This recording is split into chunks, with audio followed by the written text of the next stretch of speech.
I did my speech on Martin Luther King Jr., and he was born January 15th, 1929, and was assassinated April 4th, 1968. He was the leader of the Civil Rights Movement from December 1955 until 1968, and I just wanted to inform you guys about the impact that he had on not only the Civil Rights Movement, but the world today as well. Without King's influence and active participation, there wouldn't have been much progress made towards the equal rights for African Americans. During the less than 13 years of Dr. Martin Luther King Jr.'s leadership of the modern American Civil Rights Movement, the African Americans achieved more genuine progress towards racial equality in America than the previous 350 years. And today I would like to discuss how he did not only act as a person for an advocate for change, he was a strong leader for the Civil Rights Movement and helped speak for the movement, and also was a part of the movement as well. He held marches, protests, and performed acts of nonviolence to help this cause. And he started out being a pastor at the same church of his father, grandfather, and pastors. He took on the role of being a leader at an early age, and soon thereafter would become the largest leader of his time. In 1955, he was recruited spokesman for the Montgomery bus boycott, and as a result of the boycott, racial segregation was ruled as unconstitutional. The Southern Christian Leadership Conference was begun because the boycott ended, and in 1957, King was elected the Southern Christian Leadership Conference to be the president of it.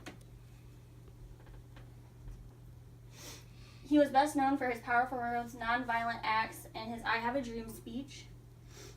And he was known as the greatest nonviolent leaders in history and began to lead the nonviolent movement in the late 1950s and the 60s. And in 1963, he was one of the driving forces behind the March on Washington. During the March on Washington, he is best known for his I Have a Dream speech, and he talked about how African Americans still do not have equal rights, and even though 100 years prior it was signed in the Declaration of Independence that everyone would be equal, he used repetition about his dream so you could envision it in your mind, and he used powerful words and language to show everyone to stand up for what's right, but not to lose sight of the right thing to do, and he wanted everyone to participate without acting against violence.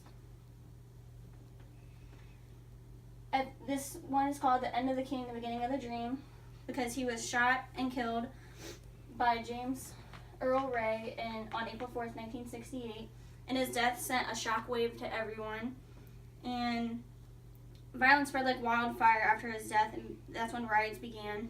And after his death, he was the youngest man to receive the Nobel Peace Prize, and in 1977, he was also awarded the Presidential Medal of Freedom, and this is the highest award that any civilian can earn in the United States. This slide is just showing pictures of him and his I Have a Dream. And Martin Luther King Jr. was one of the greatest leaders of his time and initiated the March on Washington because of King, more has progressed towards equal rights to African Americans, and they are now free. Segregation and hate came to a halt after the movement, and King's death was a big part of the movement being a success and coming to an end. This slide says the time is always right to do what is right, because he always felt you had to do the right thing without using violence. And from his involvement in the Montgomery bus boycott in 1955 until his timely death in 1968, King's message of change through peaceful means added to the movement's numbers and gave it its moral strength. And that's it.